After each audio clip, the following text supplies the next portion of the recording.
another segment during our Midyear Convention 2022. I am Vanessa Anderson, the 5th District RAYAC Vice President, and I have the pleasure of sitting next to our host pastor for this convention, the Reverend Dr. J. Edgar Boyd, the pastor of famed Los Angeles. Dr. Boyd, it is such a pleasure with you interviewing with us on today, and I just have a few questions for you.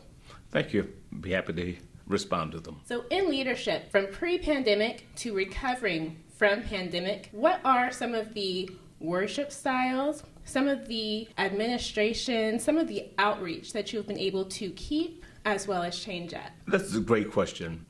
Really looking 2 years ago, that brings us now almost to the day, 2 years and headed into the third year. The pandemic started in January, but we didn't get impacted here in Los Angeles or in the state of California until the Midyear meeting in March.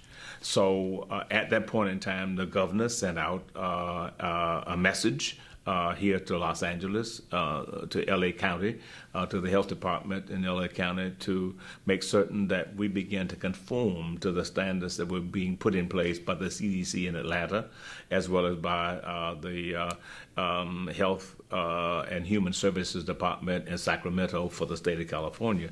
So everything changed almost overnight. I can remember it almost like it was yesterday. We left this hotel on Thursday morning, and we had to rush and change everything for Sunday morning. The restrictions then was that we could hold no more than 25% of the seating capacity of the church in service. Our 10 o'clock service was always full. And so how do we scale down from that now to 25%? It's a 1,200 capacity seating congregation or assembly. How do we scale down from 1,200 to virtually now 300? So technology had to be engaged almost immediately. How do we communicate with people? The transformation that had to take place almost instantly. So we got the word out, and people responded. We had an 8 o'clock service, and we had a 10 o'clock service, and we had a 12 noon service. Those services went well for 2 Sundays. And then we were actually informed that not only did we have to scale down to 25% of capacity, but we had to now go and make sure that people were masked and that there was a sanitation process that went on between the services. So that may take an hour and a half for the sanctuary to be sanitized. So we had to then move from 3 services, drop down to 2 services, at 8 o'clock service and a 12 noon service, or we would do a 10 o'clock service and a 12 noon, or we would switch it up and go vice versa. So we chose the opposite. Neither of those options worked too well. So we decided to do hybrid at 8 and at 12, and do a live service at 10.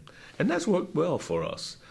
We got our technology team in place, and we had a smaller group at 10, and then we would tape, pre-record on Tuesday nights for the 8 o'clock service. And the 8 o'clock service, as we did it at 8, it would be recorded and being replayed at 12 noon. So we still had the format of the 3 services, because that's what the members of the congregation had become used to.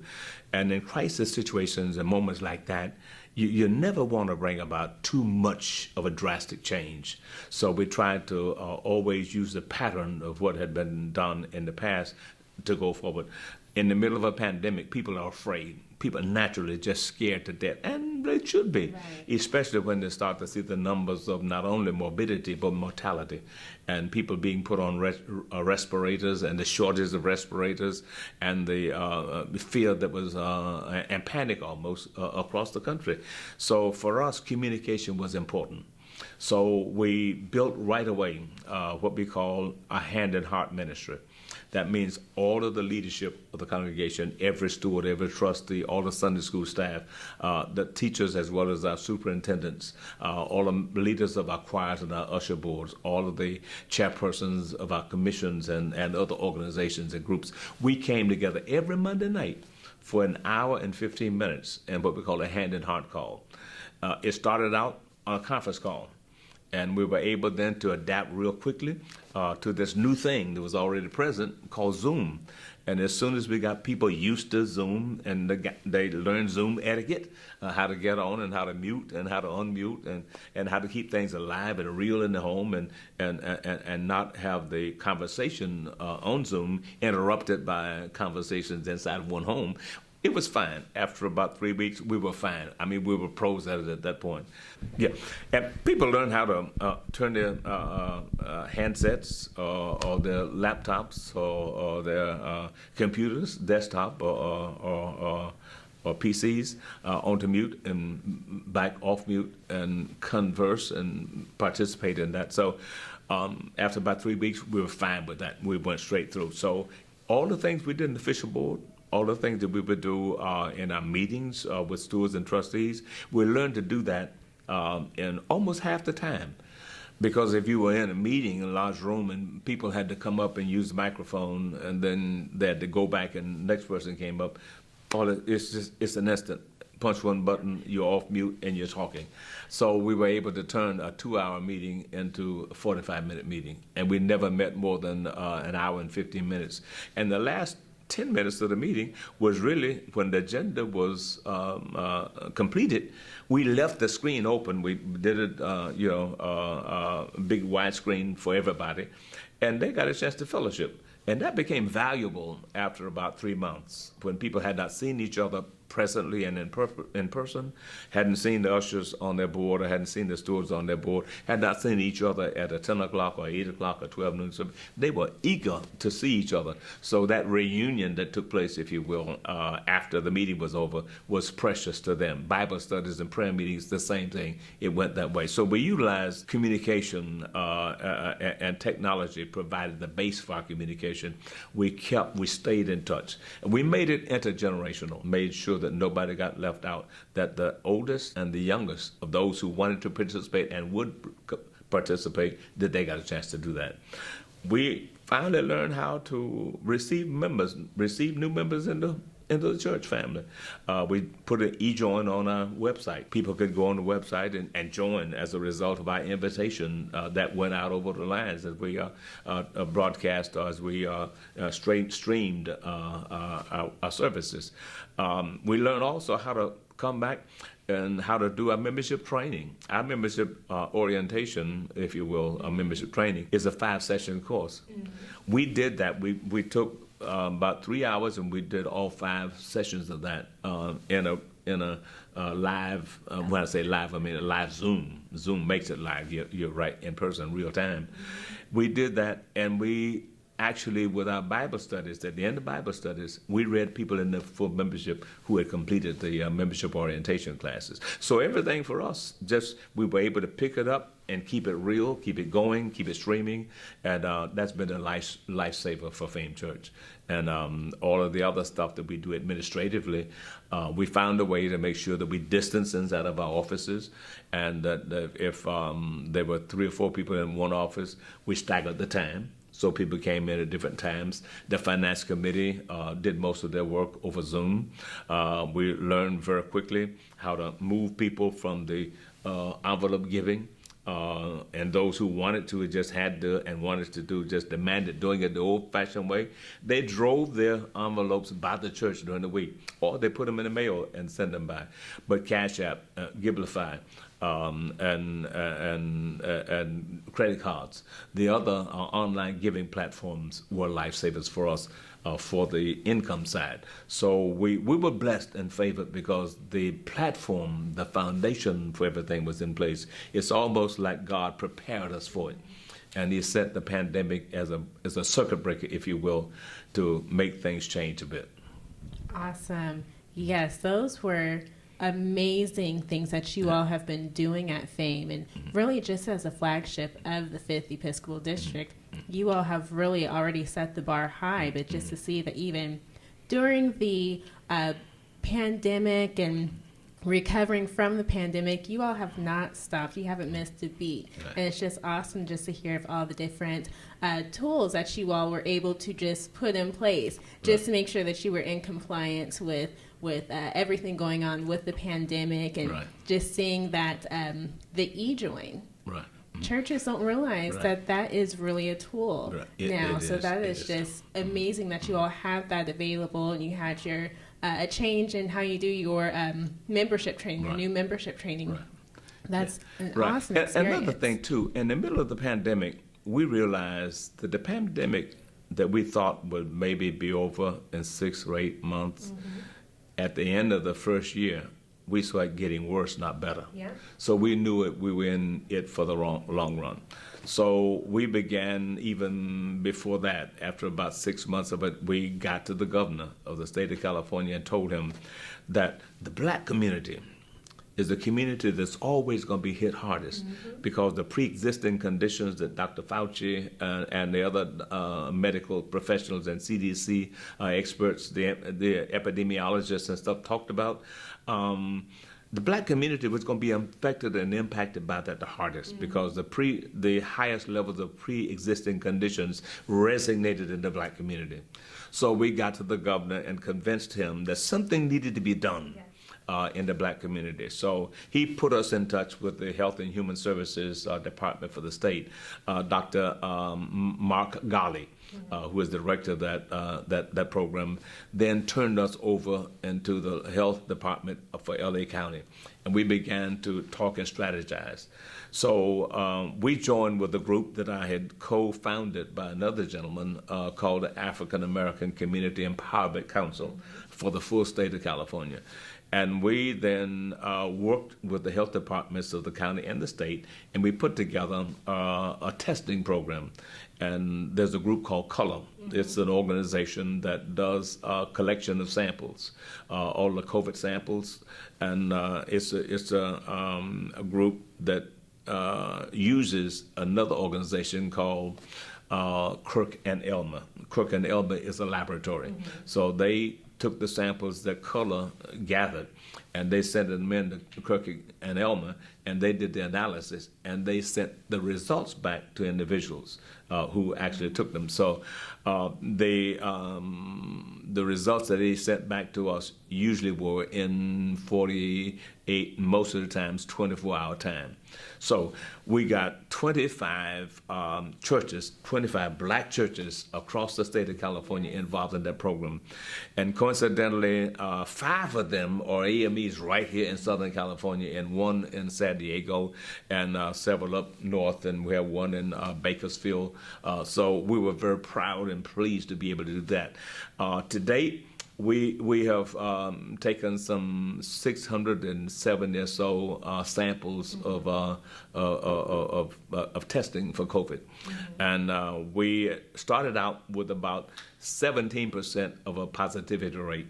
Now the positivity rate is down about 15%. So that means we're being effective, and we're getting people tested regularly and larger numbers. So that's been a godsend to us. So even in the middle of a pandemic, the thing that was causing mortality and morbidity, we got engaged in that to help to turn that thing around. And as a result of that, as this pandemic starts to wane down now, we are still in collaboration and dialogue about creating centers for wellness in our community. Psychological wellness, should I say mental wellness, spiritual wellness, all the other kinds of things that we find that are broken and that are compromised in our community. We want to be involved and engaged in that. And we discovered, to our own chagrin, that the largest number of people who were actually mentally impacted, emotionally impacted by this were young people, and disproportionately black young people. So we wanted to get involved and engaged in that. So thank God we had the opportunity, and we got together with other churches, and that ministry is moving forward too. So, the Bible says, and we all say, what the devil meant for evil, God turned that thing around for good, and it's working for for our best interest. Amazing. That is just what leadership is, and just the outreach as well, and even looking at the Black community, remembering the Black community as well. That is definitely a highlight. It's definitely big for outreach, for ministry. That is amazing. So for the second question, if we can be real for a moment, how easy has it been for you to adapt to the changes in ministry, worship, and the church over these last couple of years? You know, Vanessa, in one of the clergy meetings that we had about 6 or 7 months ago, because we had been into this thing now more than a year and a half, and we were talking about how we had, because many of us in that clergy group had not seen each other for more than a year and a half. When we regularly met at some meeting or some protest or some dialogue someplace, we hadn't seen each other for a long time. Man, how you doing? Lady, how you? We missed you. And so I just made a comment. Yes, for some of the people, for a lazy pastor, this pandemic has been a godsend, simply because it's a paradise. They don't have to go into office. Right. Many of them don't have to hold office hours, don't have to superintend church, and they held their meetings. If you hold a Zoom meeting, you get dressed from the waist up, and that's it. You know, you can be in your slippers or be at home. It was just surreal. So to be realistic about it, it's not been easy. For me, I worked much harder in the pandemic, holding things together and doing ministry than I ever did prior to the pandemic. So helping to make sure that we got taping done and getting people strategically placed for the taping, and making sure that our media team had all the resources that they needed, making sure that the campus was available when it needed to be available, making sure the parking lot was available. We did tenant ministries and having to organize that in different kind of ways, making sure that we know what time the sun's going to rise and how the sun's going to affect what we're doing in the parking lot. So you had to sit there during a day in the week to see just when the sun's going to be at this point and how much tent we needed to cover that at that point. So it wasn't easy, but by the grace of God, we made it through. So it's been achievable, not easy, but achievable, and achievable only because we walked by faith and we walked by the blessings of God, knowing that God would make a way, and God did. Yes, definitely. And that is just so real. Like, who knew that parking lots would have to be used other than just for parking cars? Yes. Right. That's awesome. So lastly, as a faith leader, can you share with us a walk by faith, not by sight moment in your life? Let me go back. I graduated seminary in 1982 in University of Dubuque Theological Seminary in Dubuque, Iowa, a Presbyterian school.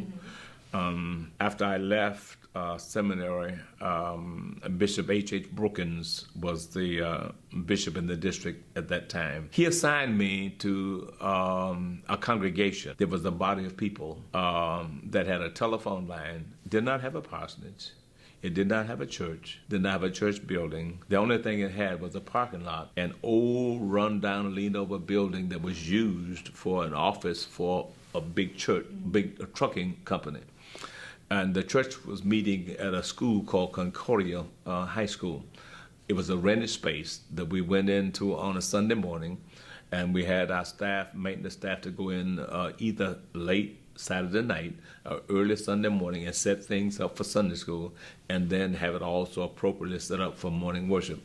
And when worship was over, they had to push the organ back aside and lock it down and cover it over, fold all the chairs and put them back where they were. And in fact, dismantle the room and put it back in place for the high school to use the following morning. I left seminary. I had gone to seminary from a full-fledged congregation, Walker Chapel AME Church in Seattle, Washington, where somebody pastors that you know. I left there and went to a seminary. When I came, I had to walk by faith. I thought I would be coming to a congregation already established and already in place, and just walk in, meet a group of people, sit down, and pull together a vision for ministry for the congregation and move forward.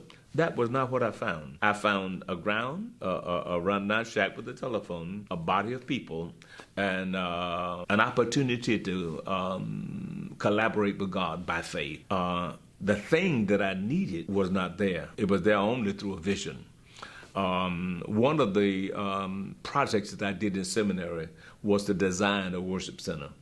So I came back and I used the skills that I had received from designing kitchens for Sears and Roebuck in Wyoming, and a couple of them with what I learned in seminary, and helped to put together the design of a sanctuary building. Went to Yoshima Building Design Center in San Francisco, across the bay. They came over and we took my crude design and they put it into a church building, an operable church building. All of the things that I designed in that, they made it into an architectural rendering. And then when the congregation accepted it, then they did all of the other technical stuff and putting together the square footage and the boundaries and all this sort of thing. And so after a year and a half at the congregation, we had something we had agreed on, and we had a shovel in the ground, and the excavation of that property, that lot, had begun. And when I left seminary, I had a wife and 2 small children. And I went to a place that was no pastor. And we were accommodated for the first night in a hotel, and then moved to another hotel the day before for a little bit more space, until we were able to find a place to lodge and call home. And that was not in Oakland. That was all the way over in Richmond, California. And living in Richmond, California for almost 2 years before we finally found a place in Alameda, which was about 7 or 8 minutes away from the church that was being built.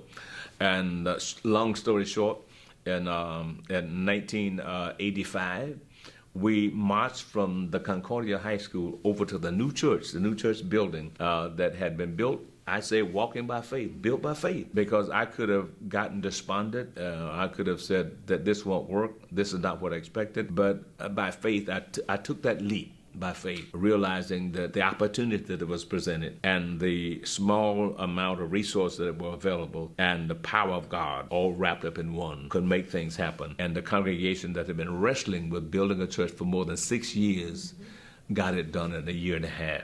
So if you want to know a faith example, for me, that was a result of faith. Not so much by me, but just by my willingness to be used by God and letting the faith that I've seen in my father and others come alive in my life. And we made it happen. Amazing. Yes, that is a true walk by faith, not by sight. And definitely this is a church builder, a leader, not just from the 80s, but even now. Just even with the pandemic, everything going on, still Dr. Boyd has been at the forefront, still leading congregations, still leading communities, and that is just amazing. It's been a joy having you sit with us on today during the Midyear convention, and we are so grateful to have you as the host for this convention as well. You all have done a wonderful job. Thank you, sir. Thank you. And we're so excited about what RAYAC is doing. And we're happy that Bishop Few has embraced RAYAC and given this generation an opportunity to come and show your skills. And we want to make room at the table. So I do everything I possibly can to make sure that every generational presence has an opportunity to participate.